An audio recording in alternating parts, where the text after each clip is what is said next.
Welcome to Birds of Prey Sports Talk. We're your host Jared and TJ, and I guess I just want to apologize in advance. The allergy season, and it's really kicking our butt. TJ in particular, so we just want to apologize if he has to mute himself or whatever, sneeze or whatever. So just we all go through this, okay? So leave him be. But in this video, we'll get right to it. In this video, we're breaking down the Orioles versus Guardians series, and I guess the one word to describe this series was annoying Yes. because it just felt like a whole bunch of stuff which is happening at once. From a Cedric Mullins injury to just the team underperforming to just all of it was annoying. So we're just gonna get right to the first game. We lose the game 5-0. Guardians get 1 in the 5th and 7 in the 4th. I mean 4 in the 7th. I meant that backwards. And the Orioles don't score nothing or anything. Sorry. And Tyler Wells gets the loss, unfortunately. Our top hitters are Santander went 3 for 4, and that's it pretty much. Only two other guys got a hit, Mountcastle and McCann, and it was overall a terrible performance. And our basketball lineup of pitchers, like I said, Tyler Wells gets the loss, goes 3-2. He pitches 6 innings, only 4 hits, one earned run, no walks, and 7 strikeouts. No home runs given up. That's an important stat for him. Cena Perez does Cena Perez things and gives up the game pretty much. Goes 1/3 of an inning, 4 hits, 4 runs, 2 earned runs, 2 with no walks, no strikeouts. Raises the ERA up to 4.12. Bauman comes in, goes 2/3 of an inning, 0 runs, 0 hits, 0 earned runs, 0 walks, 1 strikeout. Givens goes a full inning, zeros across the board except 1 walk. Aiken goes an inning, goes 1 hit, no runs, no earned runs, no walks, and 1 strikeout. And I don't know. I guess the biggest story of this game is Cedric Mullins being hurt. And I just want to ask you, depending on how long we're going to lose Cedric Mullins, which is confirmed now to be it's a 10-day IL list, but it's looking like more of a month injury. How big do you think this loss is going to be going forward? As Cedric Mullins will be. Well, I think it's going to be a pretty big loss. And I mean, I could see in the game, it kind of took a toll on us, kind of took the life out of us. And, he's one of the big three on our team, I would say, along with Adley Rutschman and, maybe Mountcastle right now when it comes to hitting. I feel like he's the big three, in terms of just playmakers and glue guys and just chemistry. I feel like if you take him away, then it's very hard for us to, bond like that. I said it like it's a relationship, but it's you know what I mean. But I feel like it's gonna impact us in a big way. He is clutch. He's been clutch in so many series, like the Braves series. He was very clutch in the Yankees series, I believe. So So anyway, while he giggles why are you around, looking at me like that? Why are you looking at me like that? I'm just looking. Anyway, we're just gonna move on. I have to agree with you. Wholeheartedly. He's a Gold Glove center fielder. Well, he should be a Gold Glove center fielder. He's an all-star. He deserves to be in the All-Star game this year. He's very clutch, like you said. I think he's the best the guy for the job when it comes to runners in scoring position. He has the best average. He's clutch in those situations, and we obviously know we struggle. With on base percentage, not on base percentage, but uh average with runners in scoring position. At least it feels like we do. So losing him for an extended period of time is not good because you leave a gaping hole in center field. You can't really replace that just with anybody. Because I mean he's just a special talent. And I guess every team's got to go through it at least once or twice, and hopefully for us it's just once. And yeah, there's really not much to talk about in the first game besides it was just disappointing. But anyway, so while we think that, oh dang, we lost the last series, we lost the first game of this one, we're down in the dumps, we come out and we win 5-8. I mean 8-5. We get 2 in the 5th, 2 in the first, 5 in the second. Guardians get 1 back in the 4th, we get 1 back in the 5th, and the Guardians do the rest of the scoring, 2 in the 6th and 2 in the 7th, and we win 8-5. Our top hitters of the day are Adam Frazier goes 2 for 5. Rutschman goes 1 for 2 with an RBI, 2 walks, 2 runs scored. Santander goes 3 for 4. He's killing it this series so far. 3 RBIs and 2 runs scored. Henderson goes 2 for 4 with 3 RBIs. For our pitchers, Kyle Gibson goes 5 2/3, gets his 7th win of the year, goes 7-3. 3 runs, 3 earned runs, 1 walk, 3 strikeouts. Baker goes 1/3 of an inning, 1 hit, 2 runs, 2 earned runs, 1 walk, 1 strikeout, raises his ERA to 3.80. Danny Coulomb comes in, goes 2/3 of an inning, 1 hit, no runs, no earned runs, 1 walk, no strikeouts, no home runs given up. Cano comes in, gets the hold, his 11th of the year, goes 1 1/3 of innings pitched, 2 hits, no runs, no earned runs, no strikeouts, and no walks. Batista gets the save, his 14th of the year, goes an inning, no hits, no runs, no earned runs, no walks, 1 strikeouts. And it was very much a good bounce back game for us, 4 for 13 with runners in scoring position. I don't believe we have a home run in this game. And Gibson pitches very well. He gets in a little bit of trouble. And of course, we got to make it interesting. You're winning 8-1. Your game should be over, but you only went 8-5. So I guess I just want to ask you, what is how do you feel after a win like this, after just kind of a deflating loss and, the night before, and then you lose one of your star players? I still feel concerned because it seems like our pitching can just never make it easy. It seems like, it seems like they're allowing runs, allowing the team to sort of gain momentum and sort of get back into the game a lot of times. And Yep. that really, th- momentum swing is a big thing in sports. And especially with the Orioles, it hits us hard, Right. maybe harder than other teams like the Dodgers or Yankees. So I feel like, our pitching a lot of times deflates us. So Yeah. it's one of those wins where it's a good win, but we allowed a lot. There's a lot to Yeah. learn, and a win that shouldn't be, It a was win that we close. shouldn't go for in the future. Let's say. Right. And I think you really hit the nail on the head there. You expect after your starter comes out of the game, you expect the bullpen to come in and shut the door down, but they really didn't do that outside of maybe Cano and Bautista, your two best relievers. Baker comes out, gives up 2 runs, and Cologne comes out and gets shaky, and it's really disappointing because I mean this game should have been you shouldn't have to use Cano or Bautista in this game, in my opinion. You have the big lead, and it feels like we always have to go through this. You get the lead early, and then we struggle to score the rest of the game, and then they sneakily get back into the game. And luckily, they didn't get back into the game. And Bautista comes in and shuts the door down. But still, it's very irritating. That this team seems to stumble at the end of the game, especially if they get a lot of runs early on. So I did want to mention we picked up Aaron Hicks from the Yankees, and he didn't start this game, but he did start the next game, and we'll get to that in a second. Um, I do want to ask you before we move on to the next game. Bautista really seems to have figured his stuff out. He's wild, but now he seems to be more under control. Like for you in particular, I mean, my confidence level has always been high. I know, I think Cano maybe can place his stuff better, but how much is your confidence Bautista, now, coming in, shutting the door? I mean, I know it's a 3-run lead, but he pitched great on Sunday and he pitches great here on Tuesday. So how do you feel about him so far in the second after I asked you this last time? I'm starting to feel a little bit better about him. I mean, it's good to see. One of the good things of a person redeeming themselves and change is seeing the actions, you know, starting to reflect on them getting better. And that's what I see with Bautista. He does get wild sometimes, but he's genuinely, starting to get these guys out, Right, starting to allow less hits, starting to allow less momentum swings, not starting to allow less Aaron Judge moments like how we saw a couple weeks ago.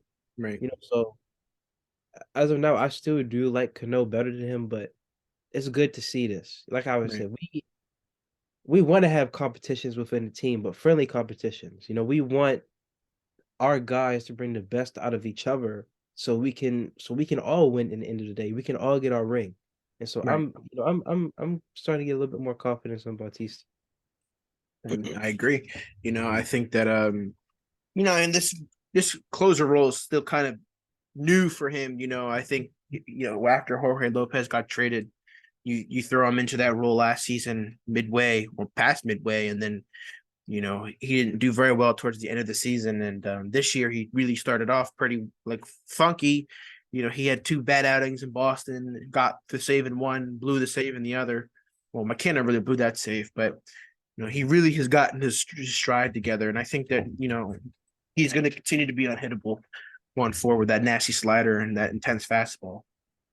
Anyways, we're going to move on to the last game of the series, the rubber game of the series, to hopefully get the win. Well, unfortunately, we don't. In fact, we lose 12-8.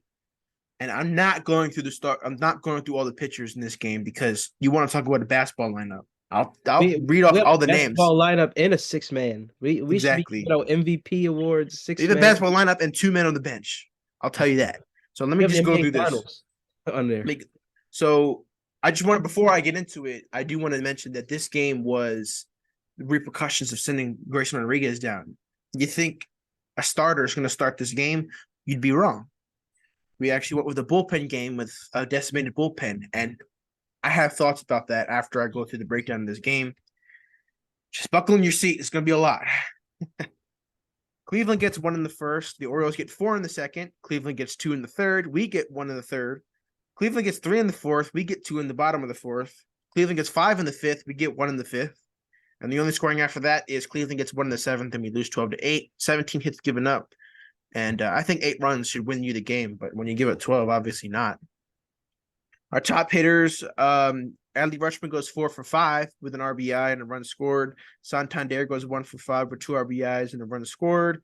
Aaron Hicks makes his Orioles debut, goes 2 for 2, so good for him, and walks, so he gets on base all 3 times and scores twice.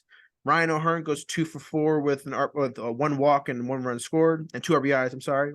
Mateo finally gets it going a little bit, goes 1 for 4 with an RBI and a run scored. McKenna has a pretty good game, but decent. Goes 1 for 4, two RBIs, and one run scored.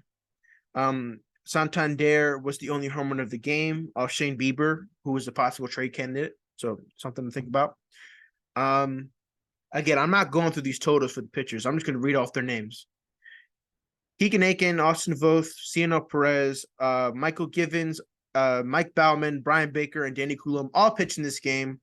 Complete 9 innings, give up 17 hits, 12 runs, 12 earned runs, 5 walks, and 11 strikeouts. I do want to go through 2 individual performances on the pitching side. Ciano Perez gets a blown save somehow. Goes 2/3 of an inning, 3 hits, 2 runs, 2 earned runs, 1 walk, 2 home runs given up, his first 2 of the season. I don't mean to be rude or anything, but honestly, he needs to go. Obviously our depth in the bullpen has really been challenged with Dylan Tate going to the 60-day IL. I don't know if you heard about that. And Michael Givens is also going on the IL, so we've lost 2 relievers. And it's really a struggle at the moment, and it's just so painful keeping him on the team because he's just terrible. He's not missing bats. His velocity's down. He just doesn't seem to have it. And I guess I asked you this before, but I mean, is it DFA time, or do we still need depth? I think we're gonna still need depth. I mean, we You don't like to agree with me on this. I mean it's just crazy because I've never seen a team use this much pitchers in a game before. And it's like if we're going to use this much pitchers, we need depth. We can't have one less guy if Yeah. the next game we have to use at least 4 pitchers. So as much as we don't like Perez, Well, we use 7, so you got your wish for 4, but added on 3 extra packets of that. Anyway, is go ahead. I'm sorry. so as much as we don't, as much as we would like to get rid of Perez, we actually need him. And it seems like I remember when Dylan Tate was pitching and I got to look at his ERA. It seems like even his ERA was kind of high. Like it I was like, whoa, when I saw his ERA. So When I think I forgot what game did he play this season, Dylan Tate? he hasn't played any games this season. You may be thinking of his rehab starts. His Okay, rehab yeah, yeah, starts, yeah. So yeah. he didn't do very well at his rehab starts. That's why he got sent to the 60-day IL, which is Okay. unfortunate. So yeah, he was not good in his rehab starts. I mean, like he was pretty bad. Yeah, I know I saw him on TV. I know I saw Yeah. him on TV. Well, Yeah. maybe not I think TV, you're but I right. mean, maybe on Masson where they're showing like little clips of him, like because Yeah. I think like he went like a few innings in some games and gave up like 3 or 4 runs, and it's like he was not doing good. Yeah, okay. Okay, that's what it was then. My apologies. But yes. Right. We should So just keep him we should just keep Perez for now.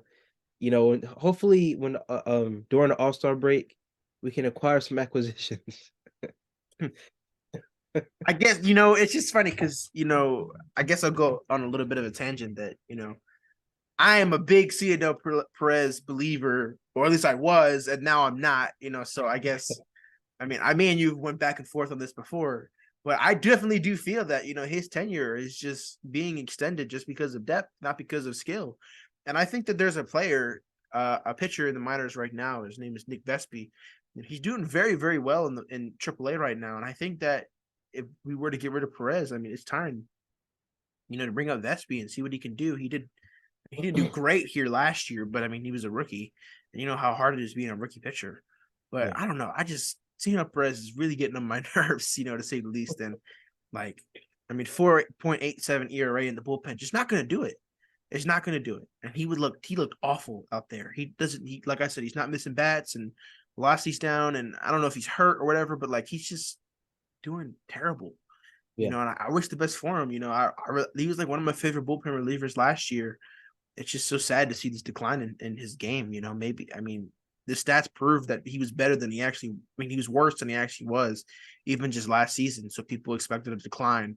I don't know if people expected this bad of a decline. Maybe they did, maybe they didn't, but not really doing too well. And then Givens, another one. He comes into the game, pitches no innings, and gives us 2 hits, 3 runs, 3 earned runs, and 1 walk. He loads the bases pretty much and Bauman comes in and lets the run score. So is Givens a candidate to be DFA'd, or we just can't do it? I feel I feel like he could be DFA'd. He should. I know for sure after the end of the season he's going to be gone. Oh yeah, he only got that 1 year deal anyway. I think. Yeah, so I don't know what's going on with Givens. It just seems Right. like he just hasn't really been able to catch on just yet. He had I think you mentioned he had kind of one solid game against the Yankees, Right. and that's been it so far. So and plus it doesn't help that he's on a little bit on the older side, so there's not Mhm. really much future investments, to go on with him. So Right. I wouldn't be surprised if he's DFA'd. I just really wish that we can get a quality starting pitcher when it comes to All-Star break. Yeah. Yes. I feel Yes. like we're for real this season, and I feel like you know I feel like a big person could, or at least a decent person with a following could come to Baltimore. I mean, we've done it. We've kind of done it before. Mhm. Adam Jones, Chris Davis, they all had a following here, and they made it, fun to come to Baltimore, possibly. Exactly. Exactly. Which is a crazy thing to say, but I was just about to say yeah, but that. I wouldn't be surprised if he's DFA'd. But as of right now, well, I guess until he comes back, we kind of need him. Our bullpen might be lacking depth. Our bullpen is, it's just so weird. Our bullpen is kind of mid without Cano and Bautista and Baker sometimes, and I guess Coulomb too. It's just so much bad news, with the Orioles. Like we were so good, like we were 30 something and 18 or whatever. It's just like it just feels like a lot was dumped on us. Grayson's demotion, Mullins' injury, Perez and Givens suck. We're losing series. That's our second lost series in a row. We haven't done that this year at all. We've always bounced back, and we should bounce back against mid. The Guardians are terrible. I'm sorry. They suck at offense. it's no reason you should give up 12 runs. And then there's no reason you should do a bullpen game after the bullpen has been used like crazy the past few days. You just can't do it. I'm sorry. It's a terrible decision. And I don't know what they were doing, what they were like feeling like, this is a giveaway game. Maybe we can steal one because the Guardians are mid. But no, you didn't. In fact, you let the team with the worst offense in the NFL, and the MLB, which is proven fact that, and I'm not making that up to be mean. They have the worst offense in the majors, and you let them score 12 runs. And I don't even know how many runs you let them score in the series. Let me check. You let them score 5, 10, 22 runs in 3 games. How do you let the team with the worst offense in the MLB score 22 runs in 3 games? That is terrible. Sorry. And most of it, it's on the bullpen. Most of it's on the bullpen. Tyler Wells only gives up 1. Gibson only gives up 2 or 3. And then there was no starter in the game on Wednesday. So the bullpen comes out and gives up 12 runs.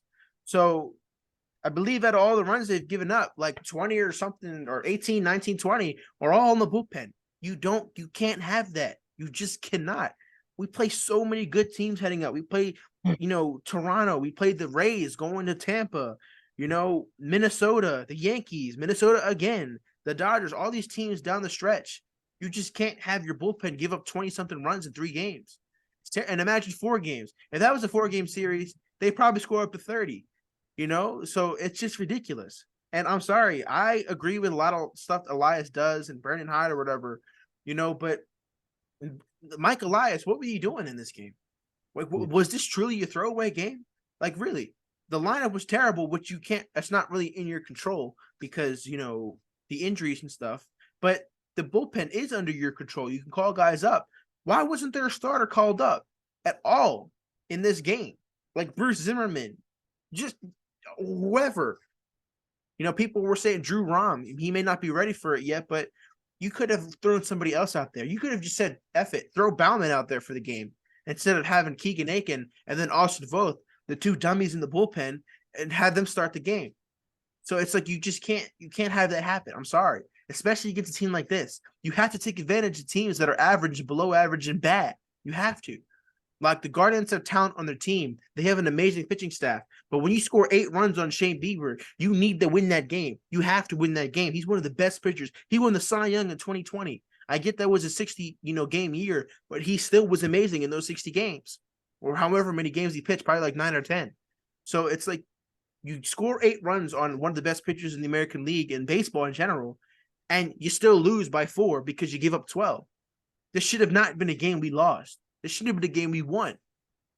But it wasn't because there was awful decisions made. Right. So, it's very frustrating at the time. Losing 2 series in a row it's crazy that that's an anomaly at this point when that used to be normality. But, we're here. And we had the day off on Thursday. We're heading to San Francisco. It's a big series. You need to win this series. You cannot lose 3 series in a row. This is plain simple fact. You can't. So you just can't let that happen. If you lose 3 series in a row, there's really going to be there really should start being some questions. Like, damn, maybe we should just trade for somebody at the moment. Give this team a spark. So hopefully we get it together in the series. We're gonna recap that all. Do you have any last words about the Orioles Guardian series? No, I said all my fair share. All right. Well, that was our breakdown of the Orioles and Guardians series. Don't forget to like, subscribe, and share. Share on TikTok, Instagram, Twitter, Facebook, Reddit, wherever you can. And we're Birds of Prey, and we're out. Yeah.